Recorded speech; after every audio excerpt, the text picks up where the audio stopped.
Primera de Timoteo capítulo 4, voy a leer el verso tema y luego vamos a empezar en lo que me toca enseñar en esta noche. Primera de Timoteo, si no tiene Biblia, alguien que está a su lado, comparta la escritura con esa persona para que así todos puedan leer la palabra de Dios. Dice así, Primera de Timoteo capítulo 4, verso 16, ten cuidado de ti mismo y de la doctrina, persiste en ello, pues haciendo esto te salvarás a ti mismo y a los que te oyeren. Te salvarás a ti mismo y a los que te oyeren. Señor Jesucristo, gracias por todo lo que has hecho en este día, Señor.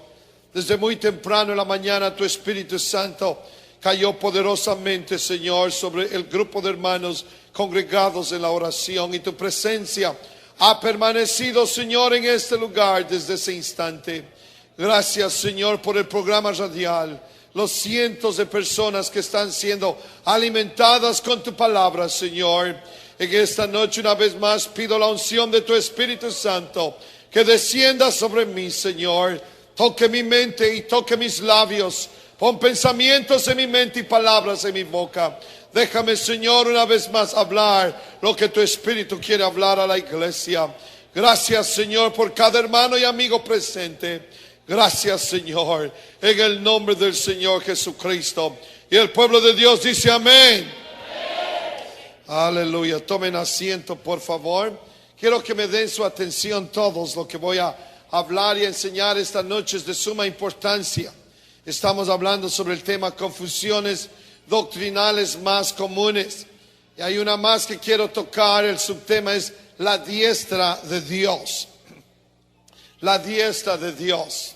Déjenme refrescarles la memoria un poquito en lo que ya hemos hablado acerca de la doctrina del Señor Jesucristo. Habíamos dicho que la doctrina del Señor Jesucristo es la fundación sólida sobre la cual se halla edificada su iglesia. El apóstol Pablo dice que nadie puede poner otra fundación de la que ya ha sido puesta. Y el mismo apóstol Pablo dice en Gálatas 1:8, si nosotros mismos o un ángel del cielo os anunciare otro evangelio diferente del que os hemos anunciado, sea anatema.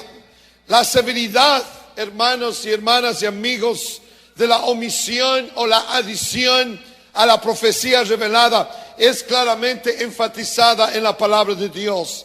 Apocalipsis 22:19 nos dice que si alguno quitare de las palabras del libro de la profecía, Dios quitará su parte del libro de la vida y de la ciudad santa y de las cosas que están escritas en este libro. Son basados en estas escrituras.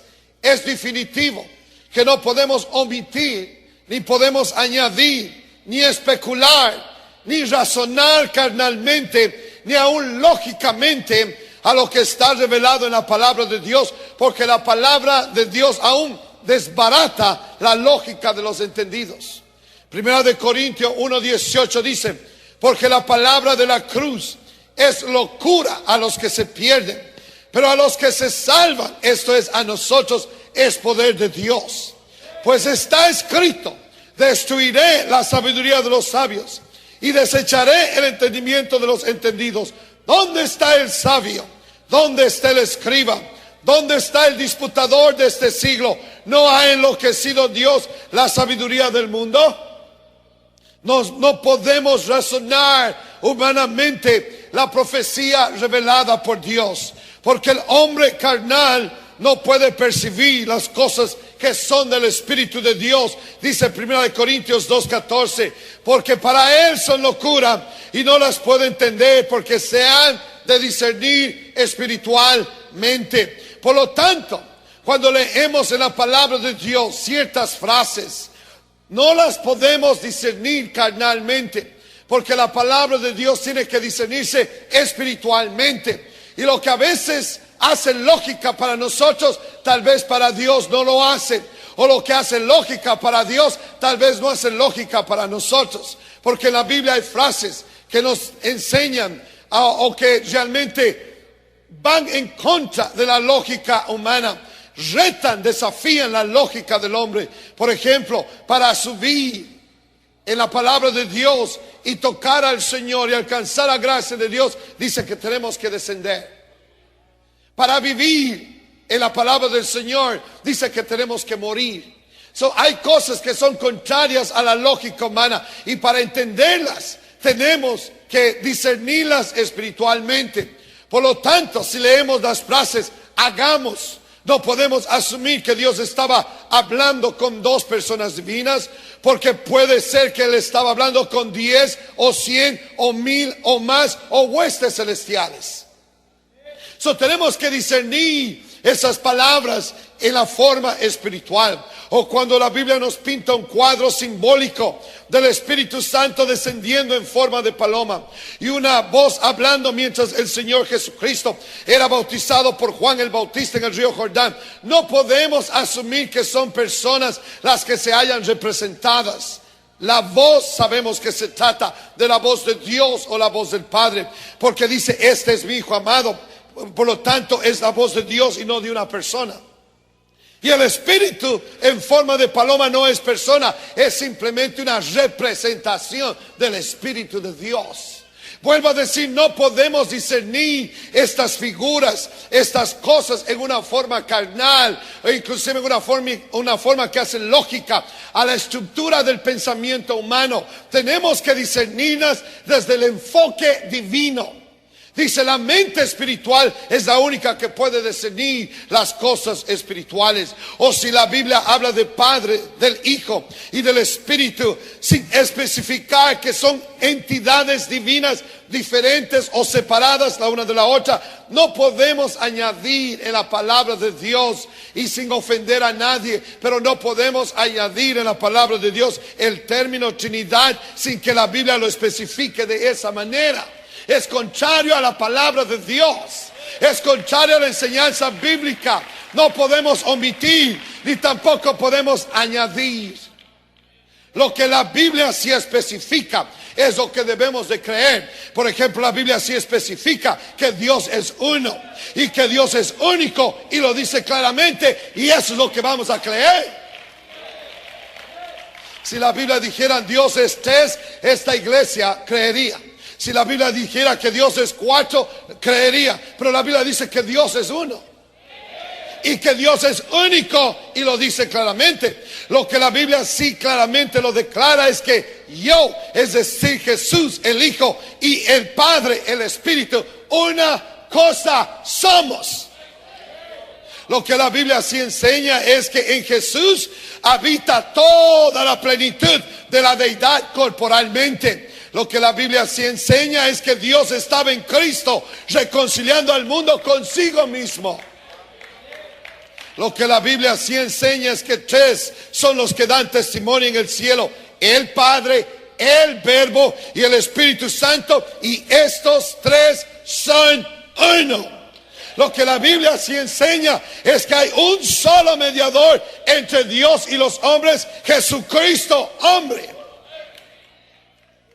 Que hay un solo Dios y un solo mediador entre Dios y los hombres: Jesucristo, hombre. Eso sí enseña la Biblia.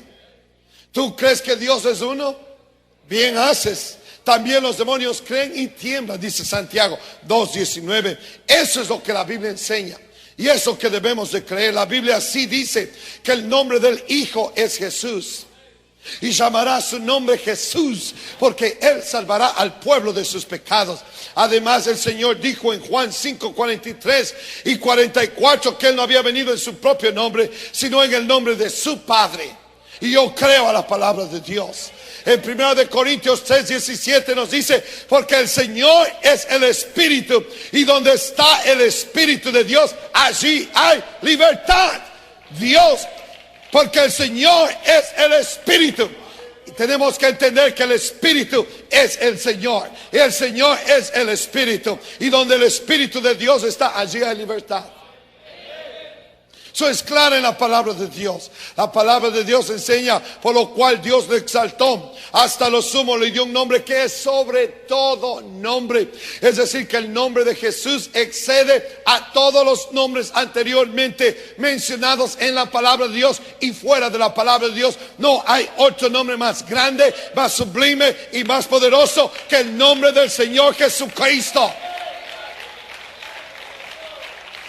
Lo que la Biblia así enseña y dice: he aquí un trono establecido en el cielo y uno sentado, dice Apocalipsis 4:2.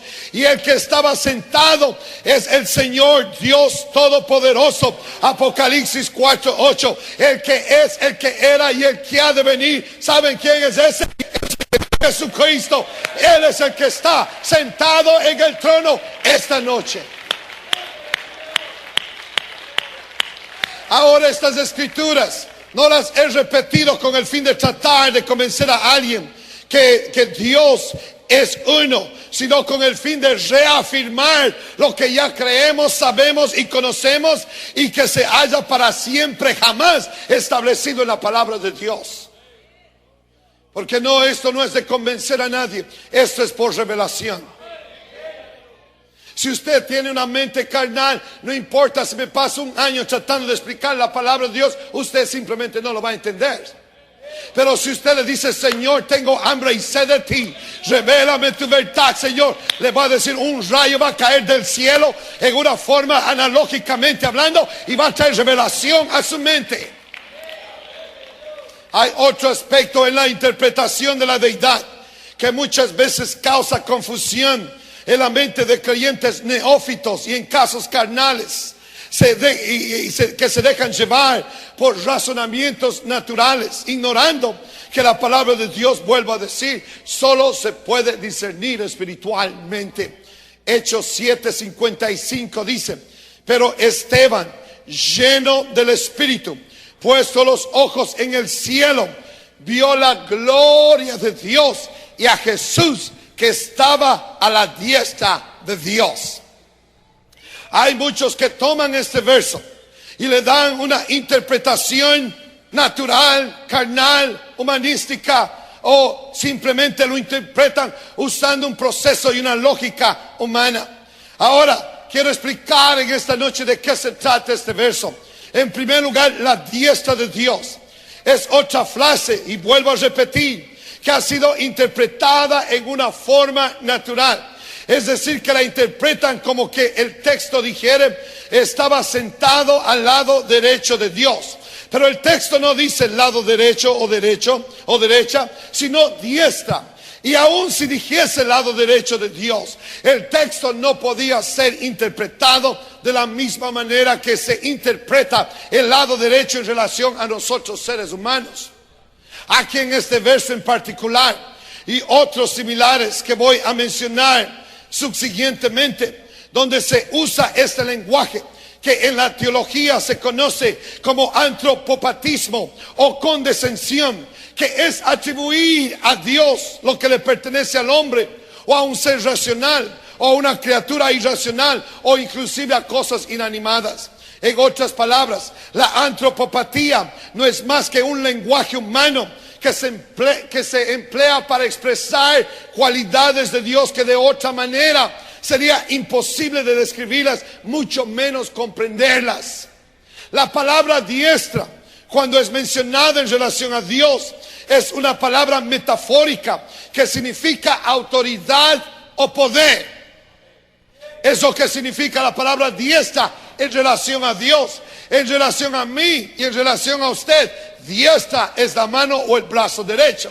Pero en relación a nuestro Dios, está significando autoridad o poder. Porque nuestro Dios, siendo espíritu, Él no tiene izquierda o derecha, arriba o abajo. Él es Dios, por lo tanto omnisciente. Es decir, que su presencia ocupa cada milímetro cuadrado de este vasto universo. Para Él no hay arriba ni abajo, para Él no hay izquierda o derecha. Para entender mejor la palabra diestra, en relación a Dios, déjenme darles otros ejemplos, otras escrituras conocidas como escrituras antropotáticas. En Isaías 40:10 dice: ¿quién midió las aguas con el hueco de su mano y los cielos con su palmo?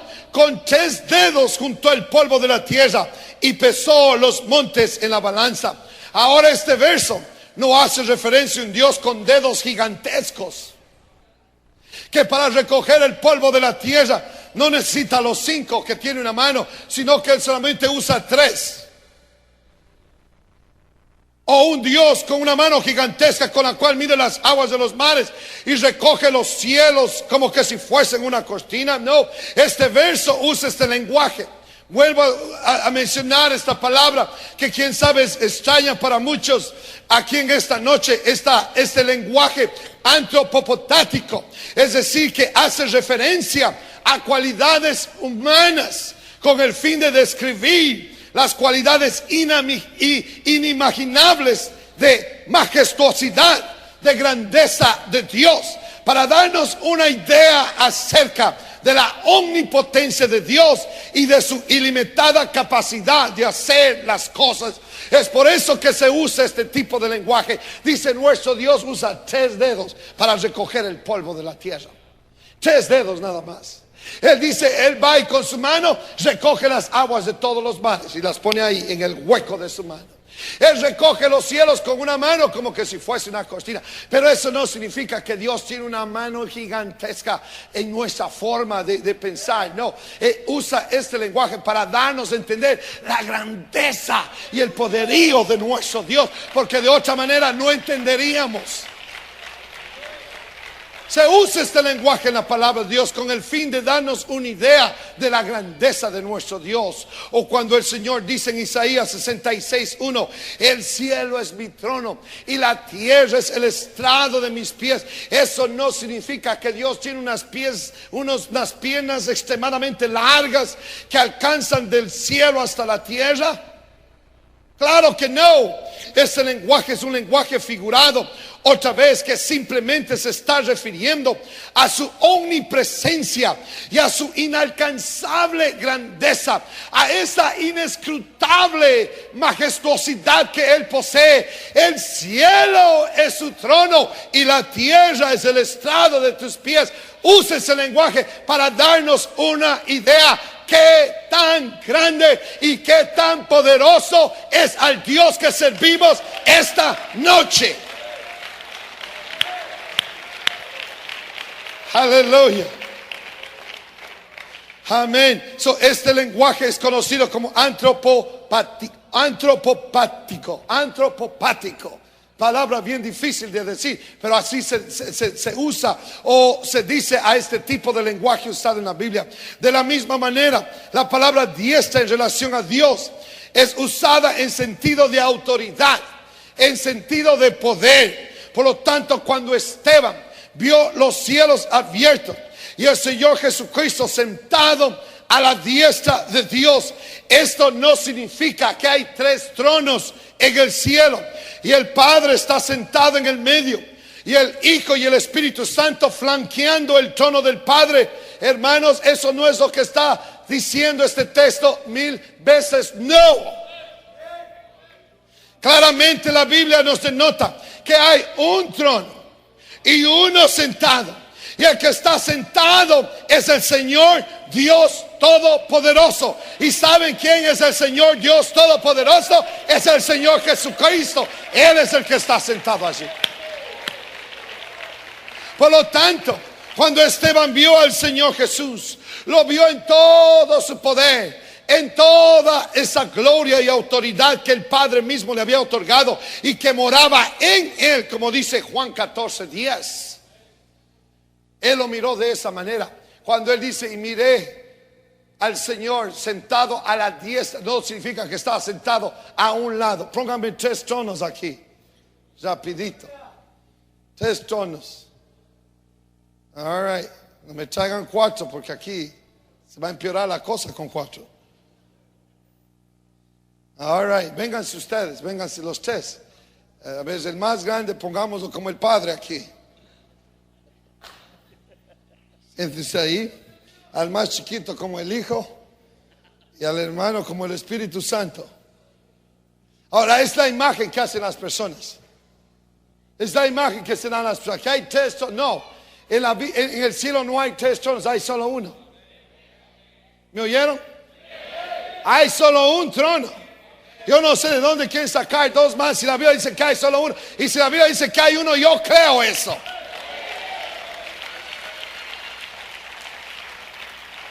So, cuando Esteban miró, él miró la gloria de Dios y miró al Señor Jesucristo sentado a la diestra. No significa que estaba a la diestra. Para nosotros es esto, derecha. Pero en relación a Dios es autoridad y poder. Ahora retírense ustedes dos. El hijo, usted quede sentado ahí.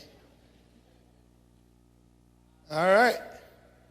So, cuando Esteban miró esta visión, miró al Señor Jesucristo sentado a la diestra de Dios. Es decir, en toda la autoridad, en toda la gloria de Dios. Porque el Padre que es espíritu, es decir, Dios que es espíritu, mora dentro de ese cuerpo. Cuando vamos a los cielos y estemos delante del trono, ¿a quién vamos a ver? Al Señor Jesucristo. Usted puede pasarse una eternidad buscando al Padre y el Señor va a decir: hey, no busques más. El que me ha visto a mí ha visto al Padre.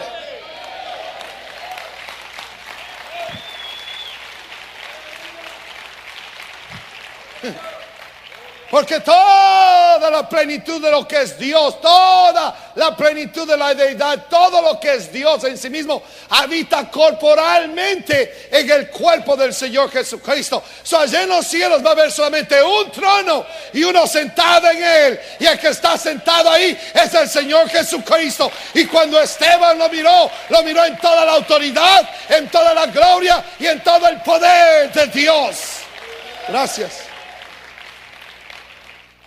Aleluya. Gloria al Señor. No tiene que dejarse confundir por algo así. Claramente la Biblia nos habla de esto. Es inconfundible. El apóstol Pedro dice en 1 de Pedro 3:22 que habiendo subido al cielo está a la diestra de Dios. Cuando dice que habiendo subido al cielo se refiere al Señor Jesucristo. Y a él están sujetos los ángeles, autoridades y potestades. ¿A quién? Al Señor Jesucristo. A él están sujetos los ángeles, todos los rangos de ángeles, todo lo que es autoridad, porque en los cielos también hay rangos de autoridad. Dice, allá en los cielos todo lo que es autoridad celestial, todo lo que es potestad celestial y todo lo que tiene que ver con ángeles están sujetos al Señor Jesucristo. Qué lindo tener un Dios así, ¿no? Qué lindo tener un Dios al que podemos cantar, que sabemos que tiene todo poder. Hebreos 1, del 1 al 3, miren lo que dice la palabra de Dios. Dios, habiendo hablado muchas veces y de muchas maneras en otro tiempo a los padres por los profetas, en estos postreros días nos ha hablado por el Hijo, a quien constituyó heredero de todo y por quien asimismo hizo el universo, el cual siendo el resplandor, digan resplandor de su gloria. Recuerden que Esteban lo miró la gloria de Dios, miró el resplandor de su gloria y digan imagen de su sustancia. El Señor Jesucristo es la imagen de la sustancia de Dios. La sustancia de Dios es el Espíritu Santo. Y Él es la imagen visible de ese Espíritu y de Dios mismo. Y quien sustenta todas las cosas con la palabra de su poder, habiendo efectuado la purificación de nuestros pecados, por medio de sí mismo se sentó a la diestra de la majestad en las alturas. La palabra diestra está otra vez incluida ahí. Y está hablando de la substancia, de la imagen de la substancia de Dios. Está hablando que Él es el resplandor de la gloria de Dios. Está hablando que Él sustenta con el poder de su palabra todas las cosas. Y lo más lindo de todo, Él mismo dice, efectuó la purificación de nuestros pecados por medio del sacrificio en la cruz del Calvario. Después de que hizo todo esto, fue y se sentó en la diestra. Se sentó otra vez en ese poder y en esa autoridad y en esa gloria. Se sentó a la diestra de la majestad en las alturas. Y quiero que note aquí en este verso usa la palabra majestad. Majestad, que es un grado, el grado más elevado en relación a lo que tiene que ver con las cosas celestiales. Y en Hebreo 8:1 dice: ahora bien, venimos al punto principal, dice el escritor de Hebreos, de lo que venimos diciendo es que tenemos tal sumo sacerdote, el cual se sentó a la diestra del trono de la majestad en los cielos. Quiero que note estas frases. Esto es clave para entender que en el cielo solamente hay un trono y el que está sentado es el Señor Jesucristo. Y cada vez que habla de la diestra, está hablando de la autoridad y del poder de Dios. Y el Señor Jesucristo, este Dios que era espíritu, ahora tiene un cuerpo y el cuerpo es el Señor Jesucristo. En Él habita corporalmente toda la plenitud de la deidad. No es una persona metida dentro de otra persona, no. Es el Espíritu eterno de Dios dentro de un solo cuerpo, y ese cuerpo es el cuerpo de nuestro Señor Jesucristo, el Salvador de la humanidad.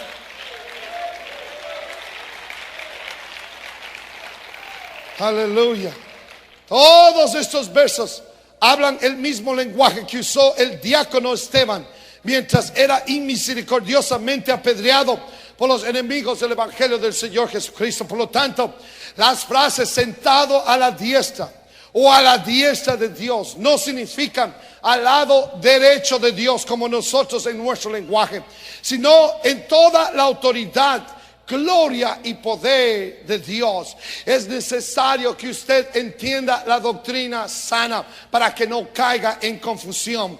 La Biblia no es confusión, la palabra de Dios no es confusión. Los que crean confusión son mentes carnales, que disciernen la palabra de Dios carnalmente y tratan de inyectar a la profecía ya revelada palabras y vocabularios y conceptos e hipótesis de hombres, filosofías humanas, dice el apóstol Pablo, con el fin de tergiversar y engañar con estas doctrinas de error a los creyentes. Le voy a decir, hermanos y hermanas, usted no crea nada que no esté en la Biblia. Si está en la Biblia, usted debe de creerlo. Si no está, debe de rechazarlo. Sea que sea yo el que enseñe, sea que sea otro que enseñe, no está en el personaje, no, está en lo que se enseña. Pero si estoy enseñando la verdad en esta noche, debería usted de abrir su corazón y decir: gracias a Dios por la verdad. Aleluya. Es por eso que quiero que chequeen la palabra de Dios. Quiero que observe usted la palabra de Dios. Alguien dirá: ¿y qué acerca de Apocalipsis 22:1? ¿Qué acerca de eso? Cuando dice Juan el revelador: el río limpio de agua de vida, resplandeciente como cristal, que salía del trono de Dios y del Cordero. Otra vez vuelven a usar ese texto. Estoy hablando en esta noche de confusiones doctrinales más comunes.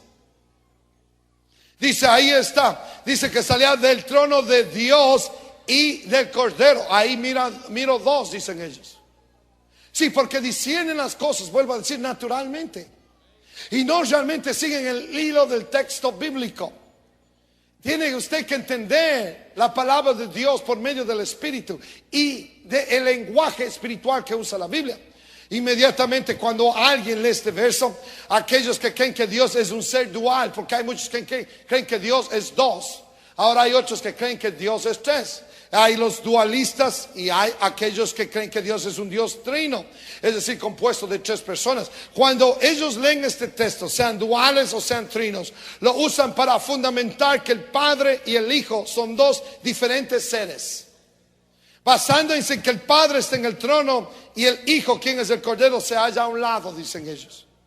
Pero en este verso en ningún instante sugiere tal cosa. Este cuadro que pinta el apóstol Juan de la revelación que el Señor le entregó a él es tan cristalino como la palabra de Dios, como las aguas del río que brotan del trono de Dios. Note que dice del trono de Dios. Digan conmigo, del trono de Dios. Grite: del trono de Dios. Y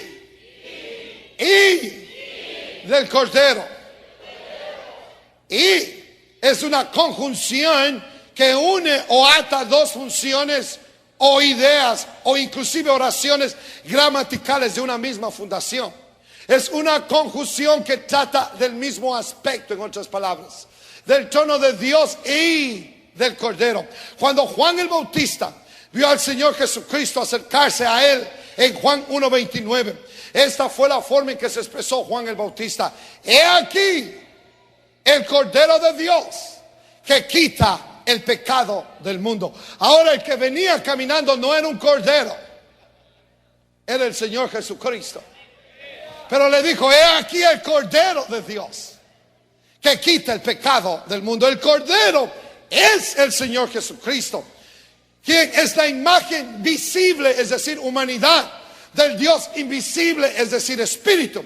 Este verso aquí en Apocalipsis que acabamos de leer distingue claramente la dualidad de funciones y de naturalezas, pero no de personas. Y eso quiero que se grabe, porque es el error más grande de la interpretación bíblica hoy en día, que ha venido arrastrándose por quién sabe ya 17 siglos, que le ponen la palabra persona al lado de Dios. Le voy a decir: quite la palabra persona de Dios, porque Dios es espíritu.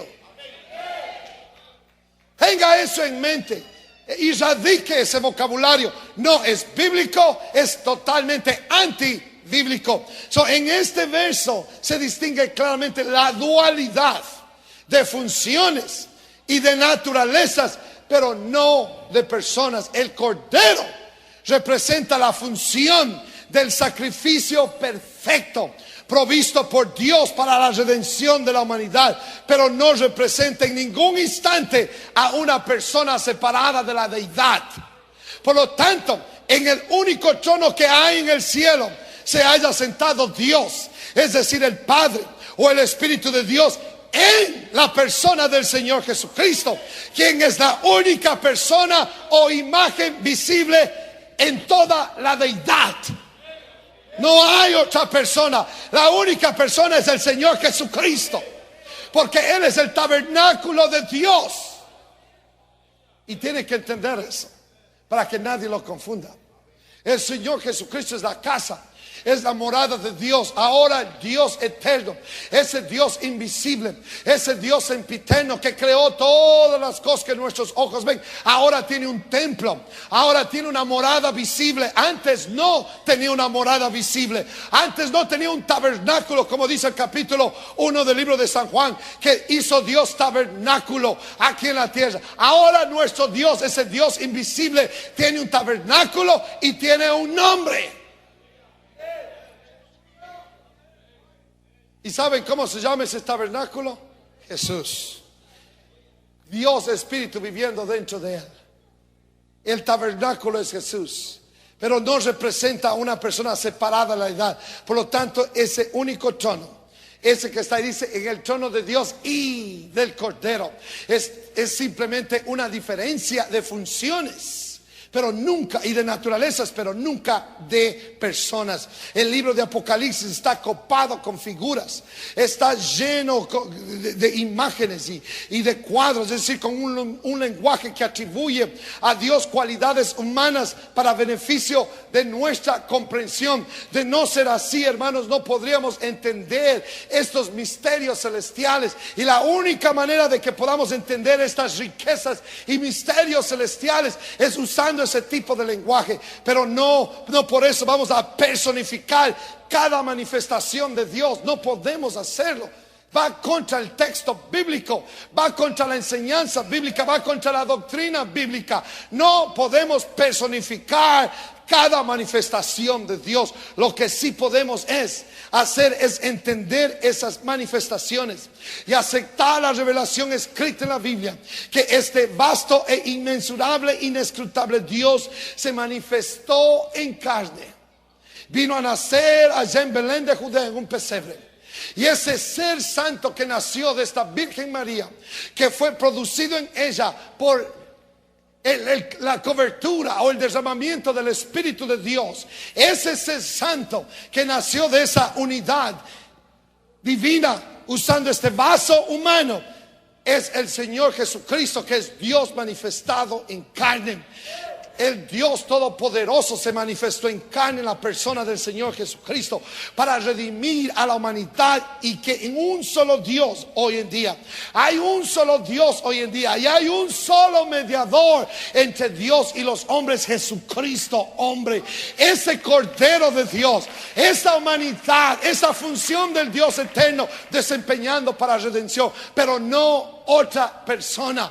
Y eso es lo que debemos entender. No importa si usted está aquí en este santuario, o no importa si está escuchando en la radio, o no importa dónde vaya a ir este cassette o este CD, tiene que entender, aprender a diferenciar la dualidad, no de personas, sino de naturalezas y de funciones de Dios. El Señor se manifestó como Padre en la creación. El Dios se manifestó como Hijo en la redención.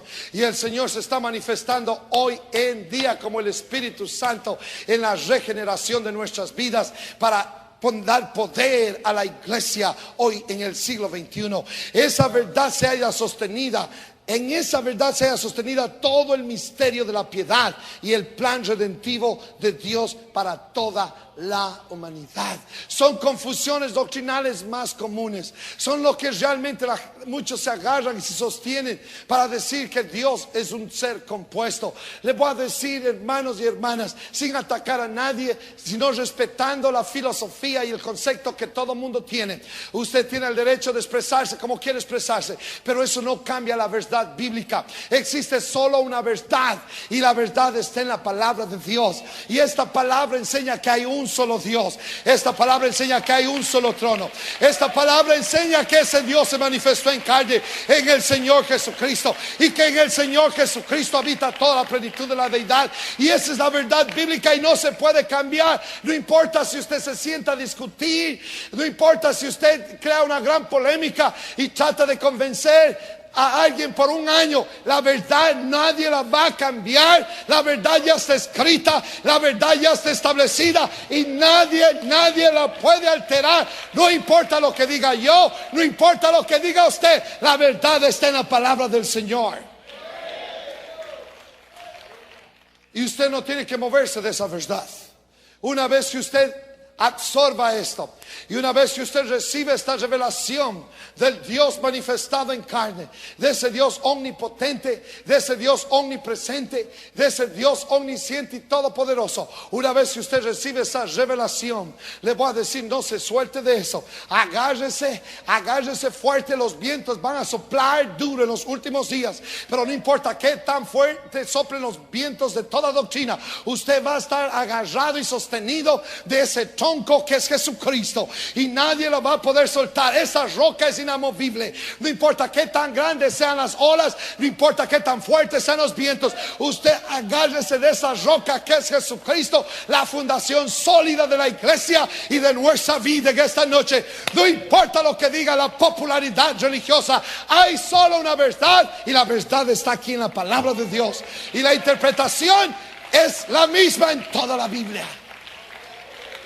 Y es lo que quiero hacer énfasis de esta iglesia. Usted ya no debe de ser un neófito, es decir, alguien nuevo que se confunde fácilmente por todo viento de doctrina. Usted debe ser alguien que está firme ahora, con los pies puestos en la roca que es Cristo Jesús. Y las palabras del apóstol Pablo a su hijo espiritual Timoteo hacen eco en mis oídos esta noche, cuando le dice en 2 de Timoteo 4 del 1 al 5: te encarezco delante de Dios y del Señor Jesucristo, que juzgará a los vivos y a los muertos en su manifestación y en su reino, que prediques la palabra, que instes a tiempo y fuera de tiempo, redarguye, Timoteo, redarguye, reprende, exhorta con toda paciencia y doctrina, porque vendrán tiempo cuando no sufrirán la sana doctrina, sino que teniendo comezón de oír, se amontonarán maestros conforme a sus propias concupiscencias, y apartarán de la verdad el oído, y se volverán a las fábulas. Así es que, Timoteo, sed sobrio en todo, soporta las aflicciones, haz obra de evangelista y cumple con tu ministerio. Y esa es la voz que yo oigo brotar desde las profundidades de la eternidad. Esta es la hora de predicar este evangelio. Esta es la hora de predicar a voz en cuello esta verdad. No nos vamos a salir del parámetro que la Biblia ya establece. No nos vamos a salir de esta senda que ya está trazada en la palabra de Dios. Este camino antiguo, vamos a pararnos firmes, vamos a caminar en él. Y esta iglesia debe de amar la verdad, y esta iglesia debe practicar esta verdad. Esta iglesia debe poner esta palabra y escribir en las tablas de su corazón y decir: yo no me muevo a izquierda ni derecha, no importa quién enseña qué, no importa quién dice qué. Yo ya he conocido esta verdad, y si tengo que perecer por ella, voy a perecer por ella. Pero el estandarte de la verdad y la bandera de esta doctrina verdadera tiene que flamear en los aires y decir que hay un solo Dios y hay un solo mediador entre Dios y los hombres, Jesucristo hombre. Póngase de pie. Usted tiene que hacer flamear esta bandera. Déjala en el siglo XXI, póngala en alto. No la deje absolutamente dejar quieta un instante. No vamos a discutir, no vamos a argumentar, no vamos a crear una polémica. Esta verdad no es para atacar a ninguna religión. Esta verdad no es para condenar a nadie. No, ni yo ni usted somos jueces. No estamos sentados en la silla de juez. Ni el Señor Jesucristo, el Dios creador de todas las cosas, no está sentado en la silla de juez todavía. Él todavía tiene esa manta de misericordia puesta sobre él.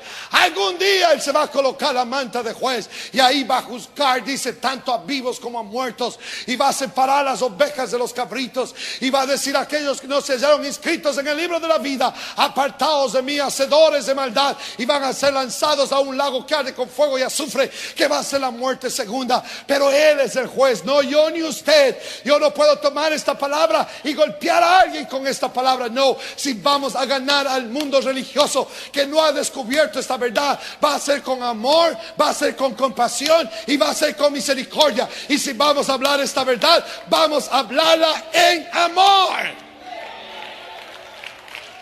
Y quiero que me entiendan esto, porque hay muchos que quieren tomar esta palabra y quieren golpear con este libro sagrado en la cabeza a alguien que no concuerda con su doctrina y con su concepto.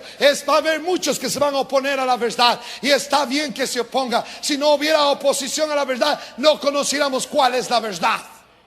Es como que si no hubiera tinieblas, no conociéramos lo que es luz. Tiene que haber falsedad o mentira para conocer lo que es la verdad. Pero no vamos a aquellos que todavía están en error doctrinal.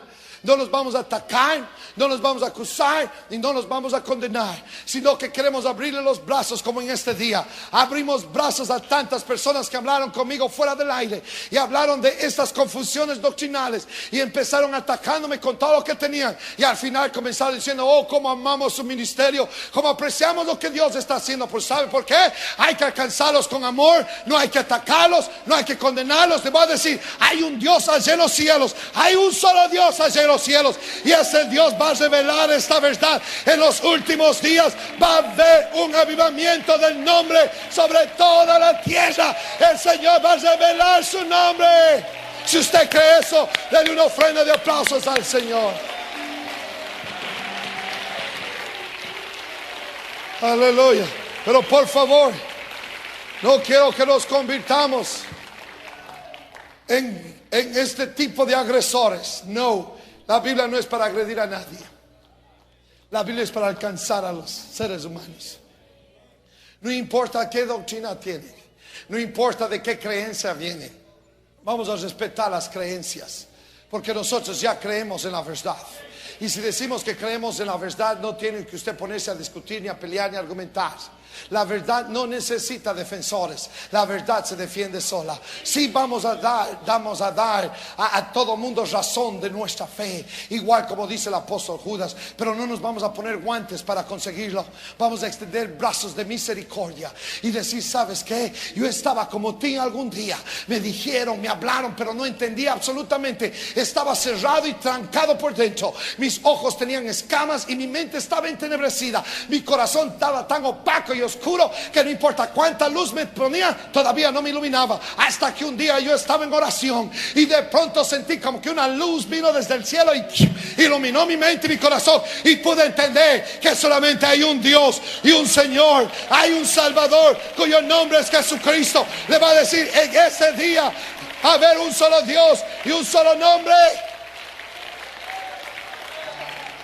Y es lo que queremos conseguir aquí en esta iglesia. Aleluya. Y el Señor va a traer almas a este lugar como nunca antes ha traído almas a este lugar. Gente hambrienta de la verdad, porque está cansado de toda esta falsedad que hay hoy en día, de toda esta superficialidad. Lo que la gente anda buscando es sustancia espiritual para sus vidas. Están cansados de ritos, están cansados de formalidad. Vamos a hacer como hicimos aquí el domingo. Vamos a tirar toda formalidad a un lado y vamos a dejarnos que el Espíritu Santo nos posea, nos controle y nos domine. Y vamos a dejar que la gloria de Dios invada este lugar, y vamos a actuar como realmente pentecostales del nombre. Es decir, dejar que el Espíritu de Dios nos posea de la corona de la cabeza hasta la planta de nuestros pies. No importa lo que dice este vecino ni el de acá. Yo voy a agradar a Dios, yo voy a servir a Dios, voy a actuar como un poseído por el Espíritu Santo de Dios. Esta verdad va a ser proclamada a los cuatro vientos. Y si usted cree lo que estoy diciendo, quiero que venga aquí al frente. Y quiero que una vez más hagamos un voto de consagración a esta verdad. Quiero que nadie se arrodille, todo mundo de pie. No hay espacio para arrodillarnos. Así de pie, vamos a estar solo unos minutos aquí. Pero quiero que levante sus manos. Y aquí yo puedo pedir testimonios y cada uno va a decir: yo recibí la revelación de esta manera, yo recibí la revelación de esta otra manera. Y le va a decir: el Señor revela esta verdad de diferentes maneras, pero nos reveló la verdad. Quiero aquí en esta noche hacer una pregunta. ¿Cuántos vinieron a esta congregación con una doctrina que no era la doctrina de la unicidad de Dios? Levante su mano. Téngala ahí en alto, que no vino con la doctrina de la unicidad de la verdad. Mire cuántos vinieron, mire. Quiero que mire a su alrededor. Mire cuántos. Mire. Wow, 50% de esta congregación.